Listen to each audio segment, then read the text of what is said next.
This episode is brought to you by Prime Video. In the small town of Holland, Michigan, nothing is ever what it seems. Behind the tulip festivals and pretty houses lay dark secrets that threaten to tear a marriage apart. Nicole Kidman stars in this darkly twisted thriller about a wife and mother whose quest to uncover her husband's secrets may get her more than she bargained for. Holland, streaming on Prime Video March 27th. At T-Mobile, our critical mission is providing unparalleled 5G coverage for when connectivity is mission critical. Introducing T-Priority, America's best 5G network experience for first responders, even in times of congestion. More capacity, faster speeds, better coverage. T-Priority from T-Mobile, built for tomorrow's emergencies, ready today. Discover more at t-priority.com. For qualifying organizations on eligible rate plans, coverage not available in some areas and may be impacted by emergencies. We're encouraged to think of parenting as a job and to sort of grade ourselves on how well we're doing in that job. But really, it's a relationship that's about cultivating and nurturing this bond between parent and child. I think when you approach it that way, there's much less guilt and there's much less of a feeling of, I can't mess this up, because relationships come with always the possibility of rupture and the possibility of repair. That's what relationships are all about.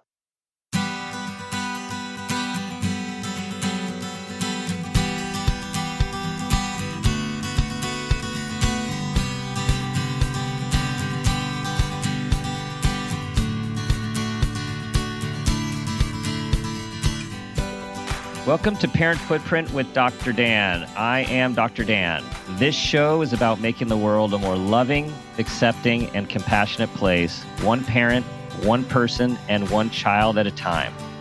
The key to raising healthy and engaged kids is for parents to seek the same in their own lives while striving to be the best versions of themselves each day.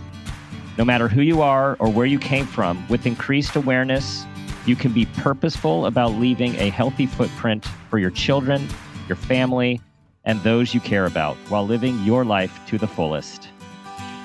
Today's show is The Extended Mind, the power of thinking outside the brain, with our guest, Annie Murphy-Paul.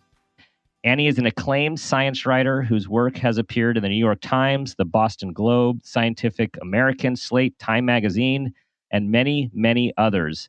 She's the author of Origins, which was reviewed on the cover of the New York Times Best Review list. She's also author of The Cult of Personality, which was hailed by Malcolm Gladwell in The New Yorker as a fascinating new book. And she's currently a fellow in New America's Learning Sciences Exchange. Annie has spoken to audiences around the world about learning and cognition. Her TED Talk has been viewed by more than 2.6 million people, which we'll be talking about today.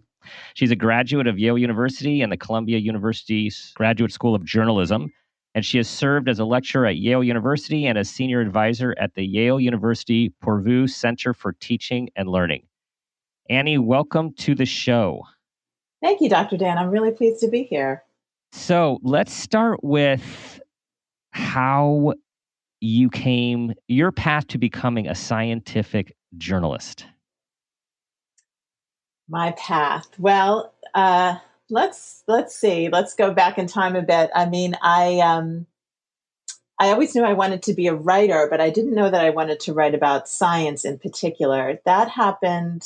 That realization came after college when I wanted to hang around my college town where I still live, New Haven, Connecticut.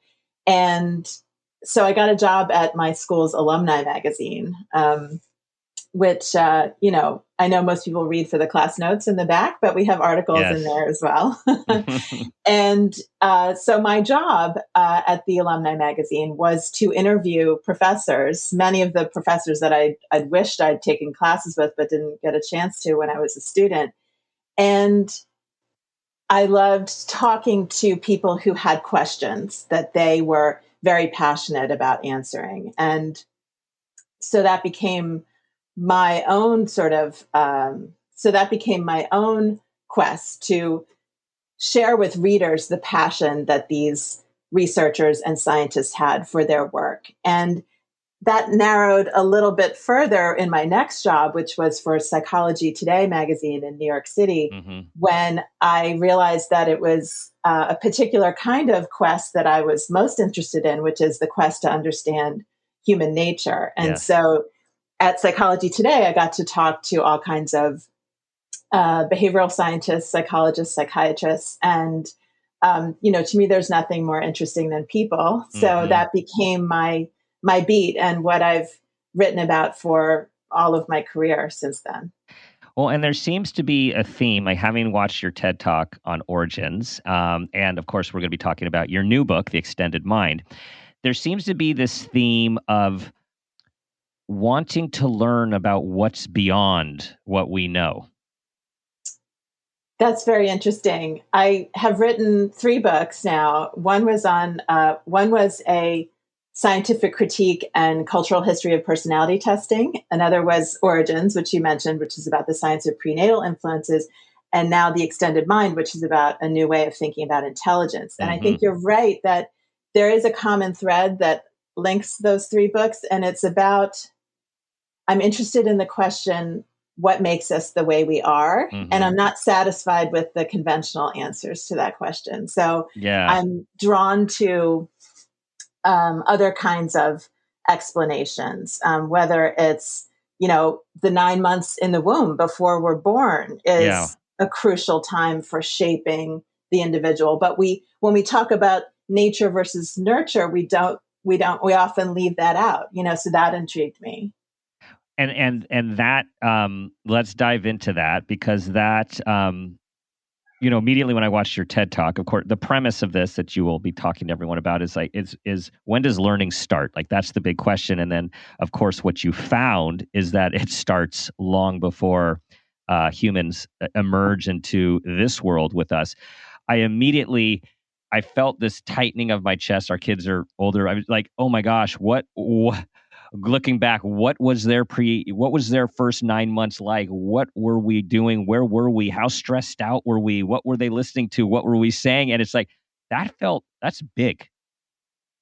I know. And I was pregnant when I was researching and writing that book. So you can imagine those feelings were very present for me as well, because I was literally gestating, my second child while I was doing this research. And it was uncomfortable at times. I will admit that, because the evidence is there that what women do when they're pregnant, the kind of conditions that they're living in, I don't want to put it all on them. The whole ecology around them can either support healthy fetal development, or it can really be, it's a very crucial time in development. And so it deserves our attention, even though it may make us feel uncomfortable or a little bit anxious. And I heard that from readers who said, I waited until after my baby was born to read your book, or something like that, because there's so much that's out of our control.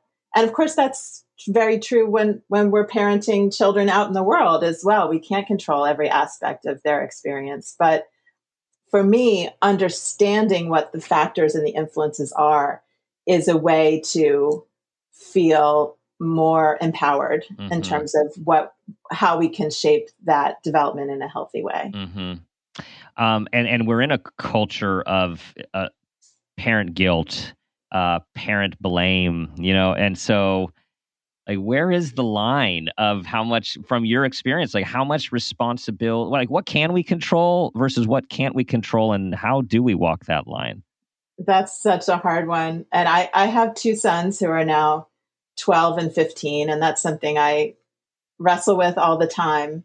I think one thing to remember is that a seamless and perfect kind of childhood is not the goal. There is, of course, we have responsibility for the care of our children. And of course, we have responsibility to keep them as safe and healthy and happy as we can. But so much of how we learn and how we grow comes from the bumps in the road, so I don't think it's our job to try to iron out those bumps. And, one of my favorite parenting writers, and this woman is a scientist as well, is Alison Gopnik, the psychologist at the University of California, Berkeley, who says parenting is not a job, it's a relationship. And I think we're encouraged to think of parenting as a job and to sort of grade ourselves on how well we're doing in that job. But really, it's a relationship that's about cultivating and nurturing this bond between parent and child. And I think when you approach it that way, there's much less guilt and there's much less of a feeling of, I can't mess this up, because relationships come with the always the possibility of rupture and the possibility of repair. That's what relationships are all about. Yeah, I really like that.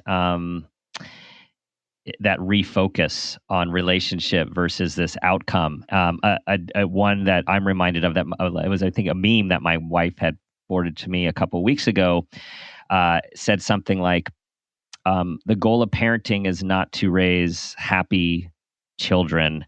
The goal is to raise authentic human beings who can fully express who they are and their emotions as they have it. Something like that. Again, this sort of like this process of raising, as you're saying, relating to people with so many factors that people come into this world with, wherever they've been before, their genetic makeup, their environmental exposure and expectations, and then a whole bunch of other external factors like what we've been living through now and other adverse life experiences that there's just so many ingredients in the soup.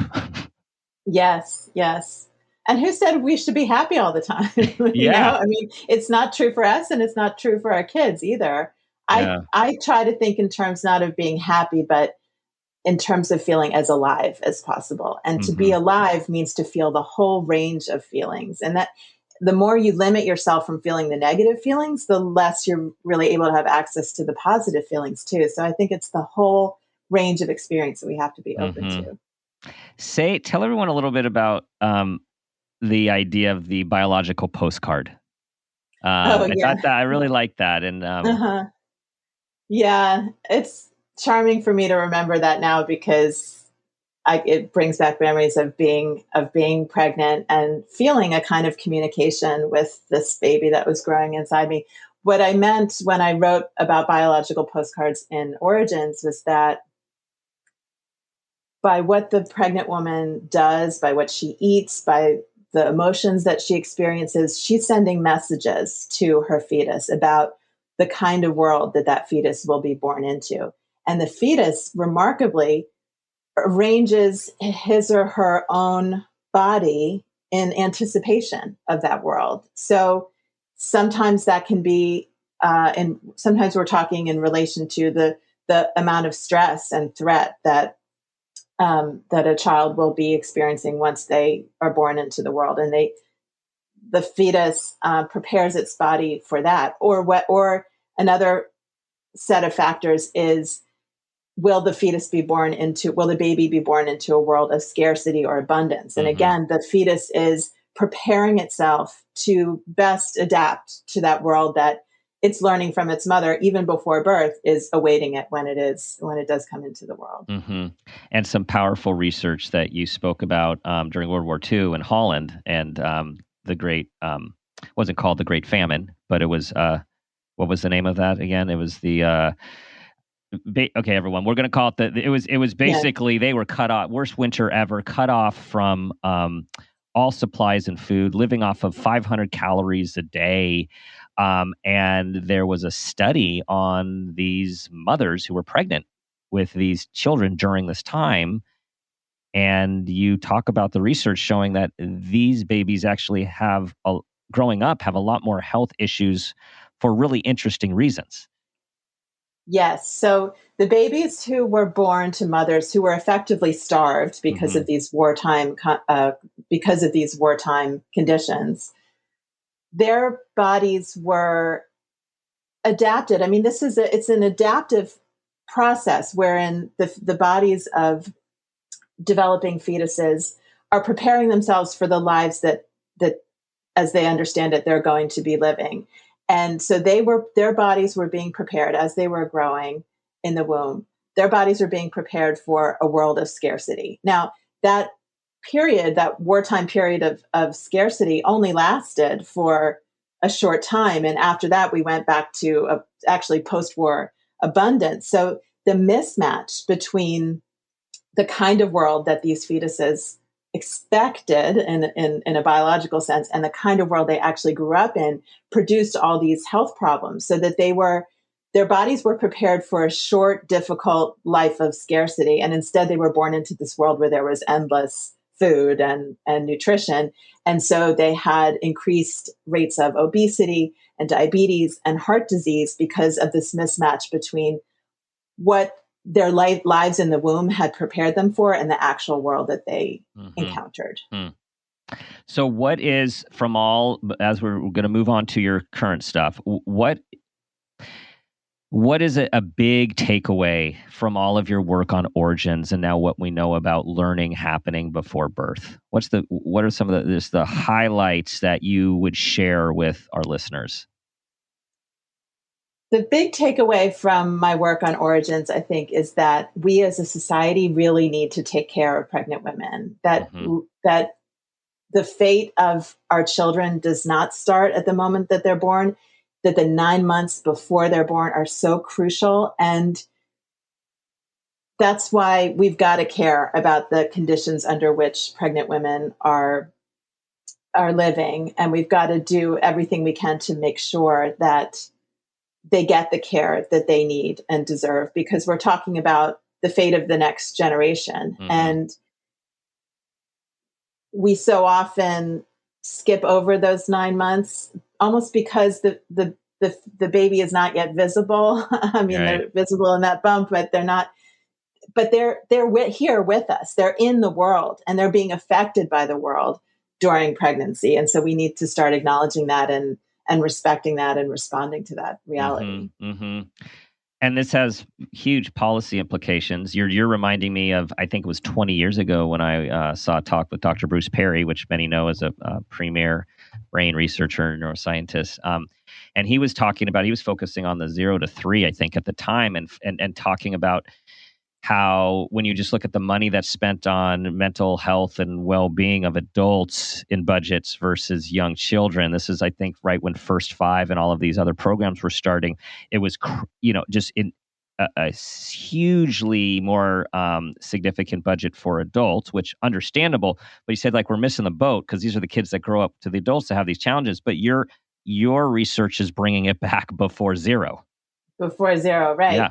And it's hard to remember, but that was a real paradigm shift to think of children that young. Again, there used to be this idea that was not a period that had a lot of significance, that only the stuff that happened later really mattered. But now we know it's the early stuff that really matters. And I'd love to bring that paradigm shift back to even before birth, to say that period is really, really important too. Yes.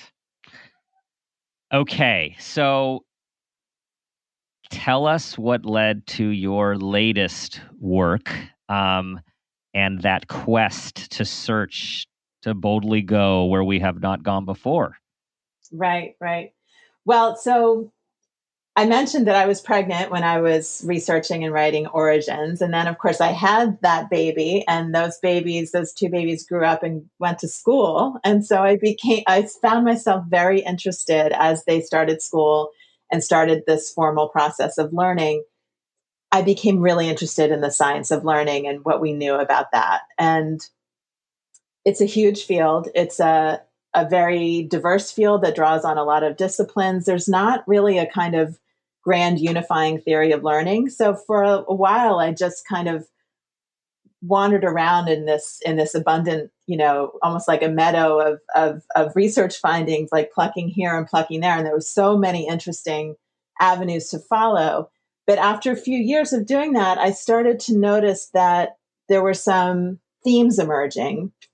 And one of the ones that really grabbed me was that we imagine that thinking goes on in here, inside our heads. And we have this idea that it's the brain that is the engine that drives all of our intellectual activity. I mean, if somebody's smart, we even call them a brain, we really kind of isolate the brain and separate it from the body, from the world, the stuff of the world, from other people.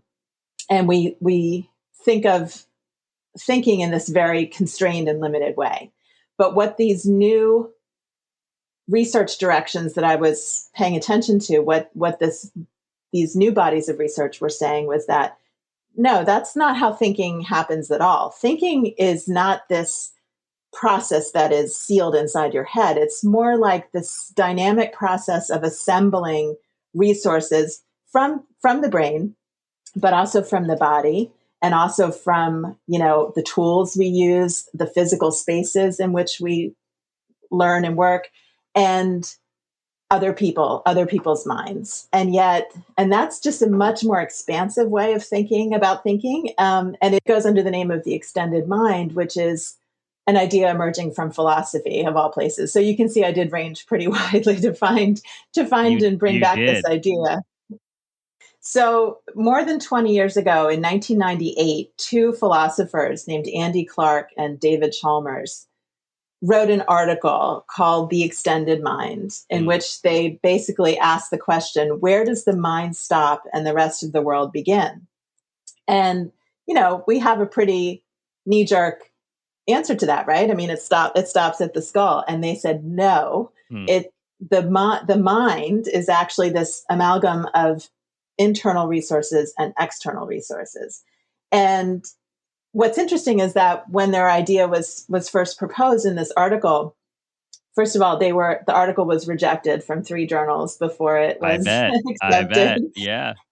And when it was published, it was met with a lot of derision, a lot of skepticism for sure. And people just thought it was really wacky. Like, what are these guys talking about? And interestingly, another philosopher, Ned Block at NYU, said later on that the extended mind thesis was false when it was written, but later became true. And what he meant by that was that in 1998, Chalmers and Clark were perhaps ahead of their time, because they were proposing something that I think we all now see all the time. For example, in the way that we use our devices in particular. So, for example, we all know that very few of us remember many phone numbers anymore, right? Because we've downloaded that to our devices. We no longer have to keep track of that. It's no longer in our organic memory. It's in our electronic memory. So I think as daily life in the digital age provided this kind of proof of concept demonstration, at every turn that we are actually extending our minds with our devices, the idea of the extended mind became more and more plausible.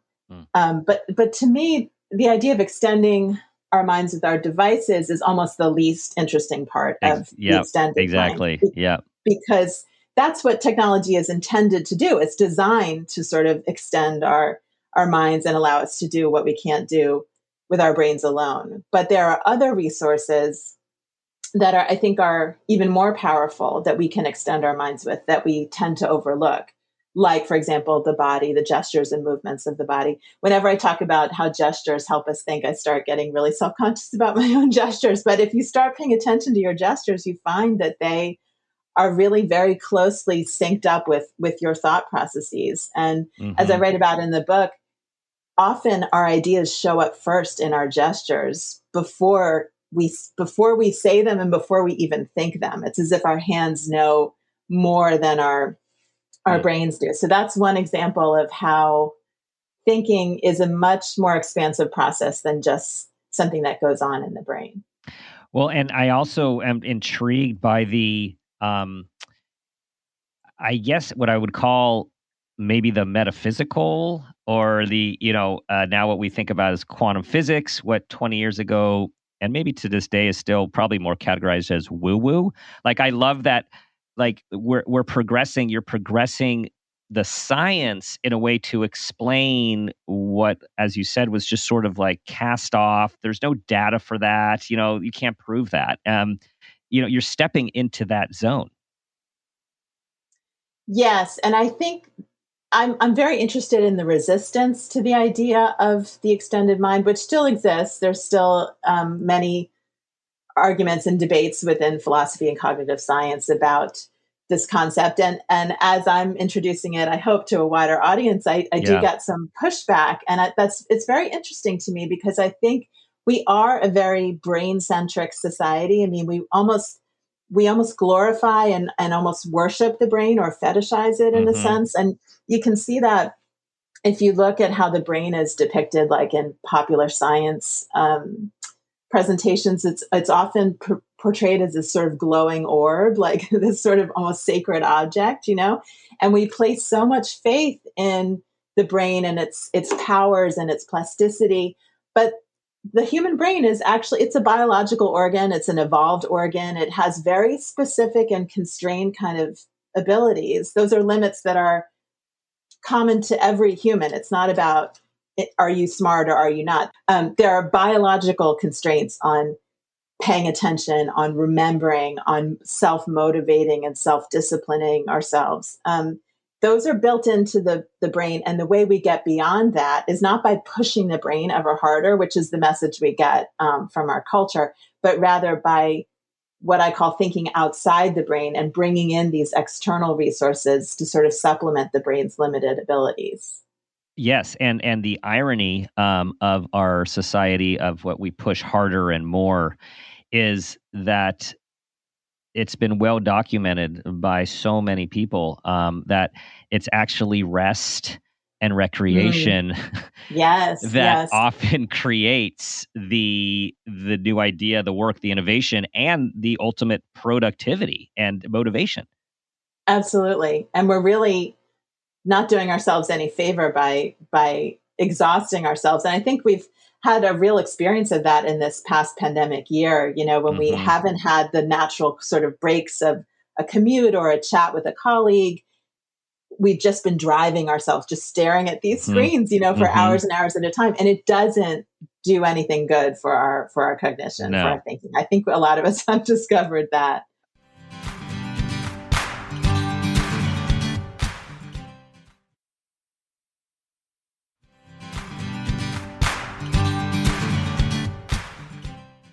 So two concepts that just completely intrigue me and excite me about your work in this book are intuition and wisdom.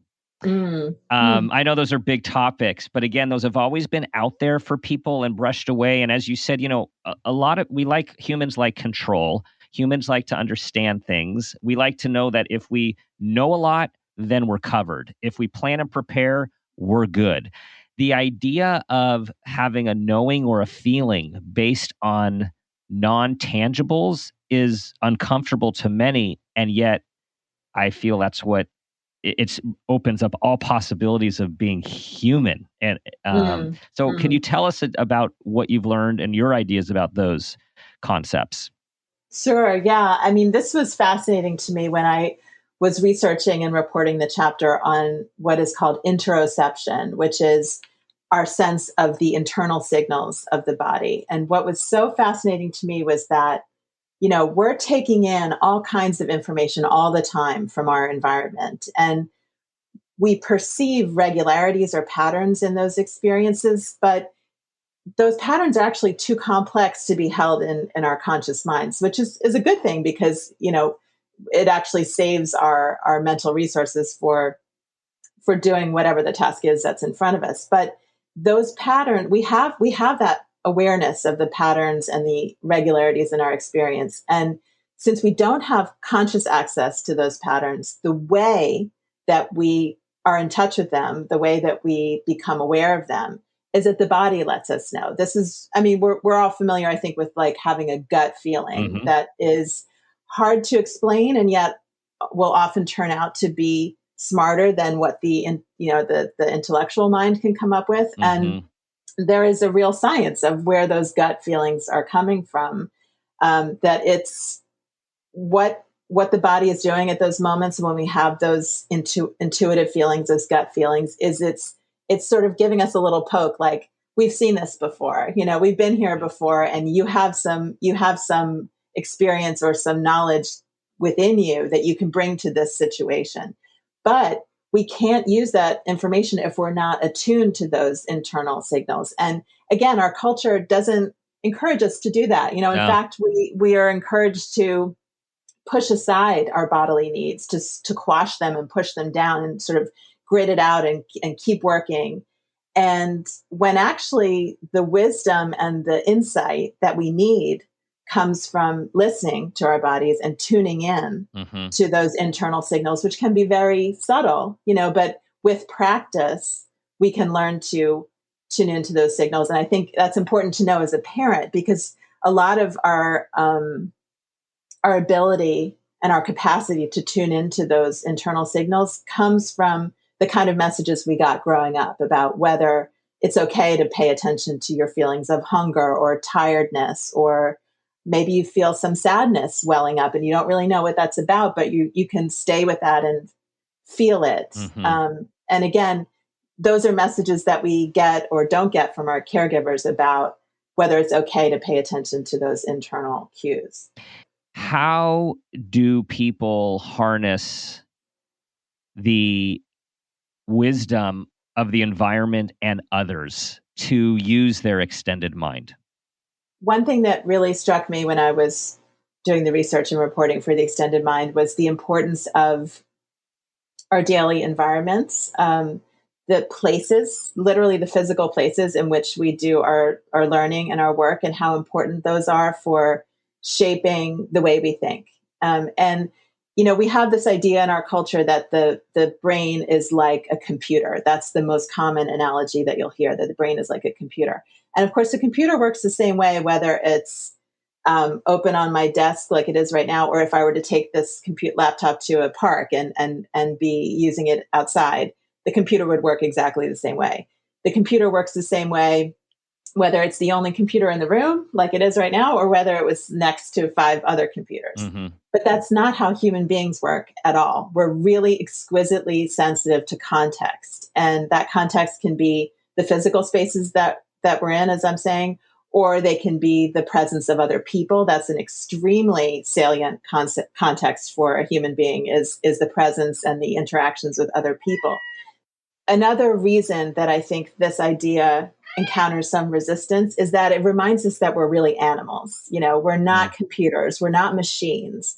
We are animals that are bodily creatures, and creatures that are sensitive to our environments the way all animals are.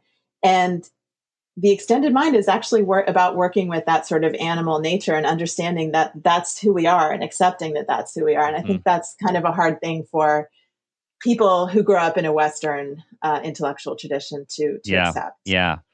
Well, and this is making me think about so many things. One is our work environments, and how our work environments, both structurally and with the way it's set up with people and organization flow, like how that impacts how we feel, our energy, right? Our mood, our productivity. It also makes me think about when we talk about think about who you're surrounding yourself with. Are you surrounding yourself with people that are stretching you to be better, or people that are pulling you down, people that are negative, people, right? All of this this matters as much, right, as what is going on inside of us. Exactly. Yes. And I think we are thinking about, there is an opportunity here to think about this as we return to our offices and schools after following the pandemic, because we do have a chance to rethink those spaces in which we learn and work in a way that doesn't come along very often. And, some things that I keep in mind when I'm, arranging my own workspace or thinking about the places where my kids learn, is that we borrow a lot of our ideas about ourselves and what we're capable of from what we see around us. And when we see cues of identity, this is why people put up sort of representations of themselves around themselves on the cubicle, or you might have a coffee mug that has a message that's meaningful to you. I mean, we need to actually be reminded all the time of who we are and what we're doing in that space.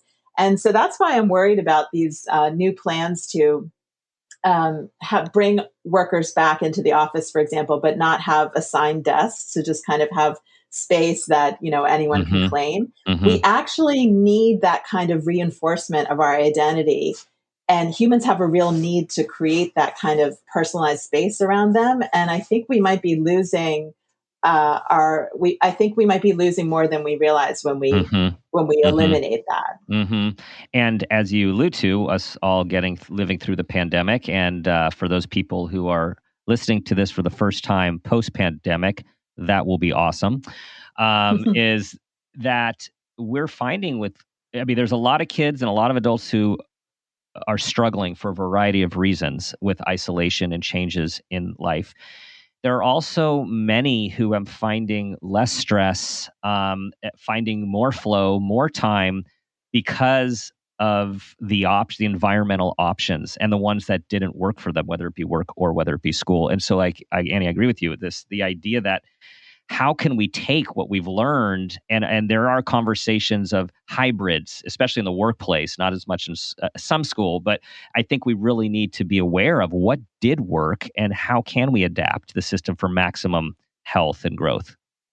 I really agree. If the pandemic is the end of the open office, I think the death of the open office, I think that would be really great, because in addition to these cues of identity that I'm talking about, another thing we need is protection from distraction. And again, we're animals who are, think of us as like animals in the forest who are aware of any kind of sudden movement, any kind of novel sensory experience, any kind of social interaction. We're just really attuned to that. And we can't screen that out. That's just how we're built. And so when we're trying to do very challenging cognitive work in an office where all that stuff is going on, our performance is just going to be negatively affected. It just is. And I think we have this idea that, when you throw everybody together in the same space, creative collisions will happen, and, people will collaborate. And the research shows that what actually happens is that people withdraw. They put on their headphones, they put their head down, they're actually less available to their coworkers. And so I think we need to, again, attend to our needs as human beings, one of which is quiet, protected space for thinking, but then also spaces where we can interact with other people and get those, really fruitful conversations flowing. And so those hybrid spaces, I think, are very promising in terms of being attuned to the variety of needs that we have as workers and as people. How did your research and your writing of this book change the way you see things? So many ways. I mean, the major change, I would say, is what I've been saying to you, I think repeatedly, it's come up in this conversation, is seeing ourselves is a more realistic and a more accurate sense of what we are, what kind of creatures we are, that we are evolved biological creatures who have needs that are often not met by our schools and workplaces. And that inevitably has negative consequences for our performance, and that we need to tune back into our nature as embodied creatures, as creatures who are sensitive to our environment, as fundamentally social creatures. All these aspects of our humanity have been left out, and we've been trying to reduce ourselves to just computer brains, and it doesn't work. And I think it not only impacts our performance, it actually leads to a lot of distress and unhappiness and lack of fulfillment in school and work. And so, again, I think we have an opportunity to reinvent how we go about these activities in a way that is more humane and more in tune with our nature as people. Yes. And I just want to highlight the word that you said, opportunity, right? Like, I think we all need to keep looking at life as an opportunity and see the possibilities. And as something that this book really does is the possibilities beyond what we have thought about how we are as organisms, human organisms. I'm also curious as to how this work, this project has impacted your ideas about raising your kids. It really has. I mean, I can think of a number of ways. One was what we spoke about earlier in terms of interoception, that I'm always encouraging my kids to listen to their bodies and to be in touch with their bodies. And I think, there's an old school kind of parenting that's about finish everything on your plate, know, and go to bed now, whether you're tired or not, and so I think that's really teaching kids to ignore and suppress that internal wisdom. And I try very much to cultivate that instead. I've been really influenced by the research on how movement and gesture really helps learning. I mean, there's a lot of ways you can work that into just everyday conversations with kids. If they're talking about something they learned at school, you can say, move your hands when you tell me about that, because gesture actually becomes a resource that reflects, but also informs what we're thinking. And, again, there's such a bias against this, outside the brain thinking. Lots of people regard gesturing as sort of gauche or hand waving, that is meaningless, but actually it's a really important avenue of communication that teachers can use and parents can use to sort of get an early signal of what kids are trying to say. Also, another, speaking of movement, I think another idea parents have is that kids need to sit still in order to work, to get their minds thinking. And, there's a lot of research to suggest that kids with ADHD, but also kids without that diagnosis, actually need to move to get their minds working at their best. They need to sort of modulate their alertness and their arousal. And they do that with movement, just the way adults might get a cup of coffee if they have to work on something that requires a lot of concentration. Kids modulate their alertness and arousal through moving their bodies. So, I'd love to see that incorporated into schools, for example. Some schools are doing this. They allow what's called activity permissive settings where kids can move around, or they can bounce on a ball, or, work at a standing desk and not be so tied to this idea that we should be sitting at a desk quietly still in order to get real thinking done. I think that's really a fallacy. Right. So again, from Annie's new book, The Extended Mind, really just gives us so many more opportunities and ways of thinking about not like learning and being and growing for ourselves and also for our kids. There's just so much more out there than we think. But with work like Annie's, we actually can use it to change the way we think and to change what we do. Annie, it's time for the parent footprint moment question. Okay. Tell us about a time that you became aware of yourself as an individual or as a parent, and that new awareness had a positive impact on your kids, yourself, or your family. So I had a lot of potential answers to this question. I like to think of myself as being alert to those kinds of moments. But the one I thought I would talk about is from a year or two ago when one of my sons was really struggling with math. He was studying for a test, getting kind of worked up, getting kind of upset that he wasn't understanding the concepts. And I should say up front, math is not my forte either. And so I had some, in approaching the situation and thinking about how it could help him, I had some of my own anxiety because this was not something that was comfortable for me. I was always a word person, but I saw that my son was in some distress and needed he needed some help regulating his feelings. And that was something I could help him with. And so what I ended up doing, and this was not, I didn't have any grand plan. It was really a little bit out of desperation because I didn't really understand. I took one look at his textbook page and I thought, I have no idea what this is about either. How am I going to help him? And so what we did was we, instead of me hovering over him and standing at his desk, I said, let's go sit down on your rug. Let's put the textbook in between us and we're just going to relax a little bit and hang out on the rug in your bedroom and just talk about this. And I ended up asking him to explain the concept to me, to make him the teacher.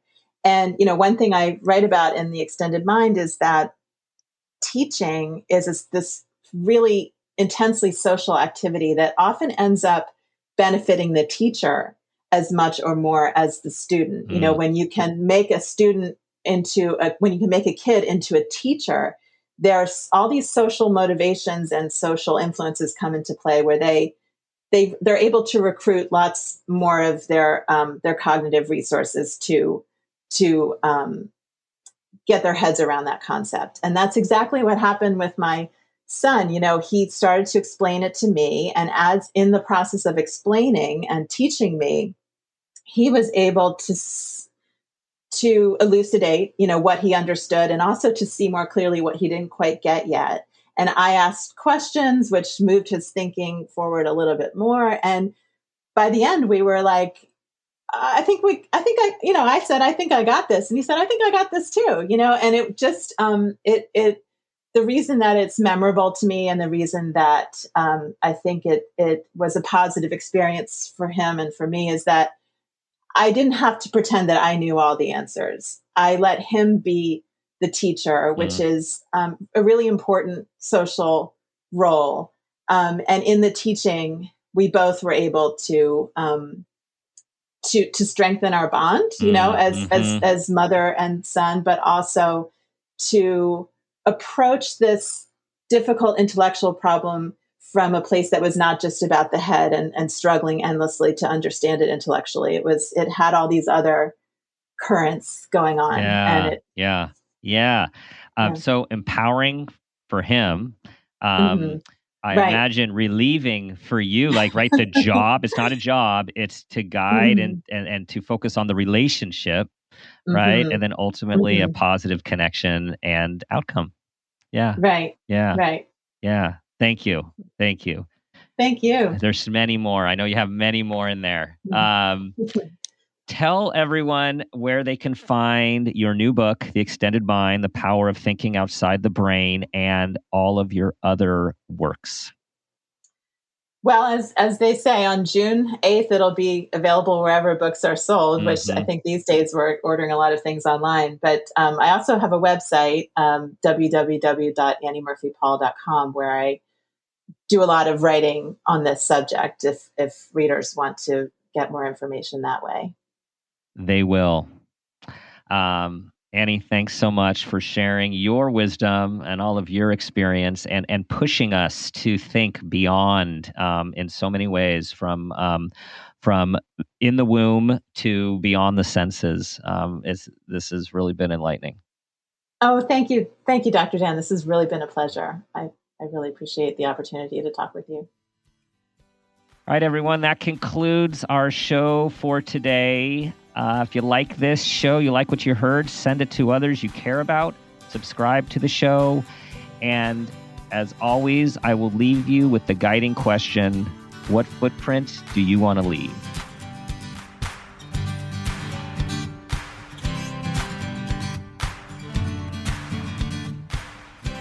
This has been a Peters and Rossi production.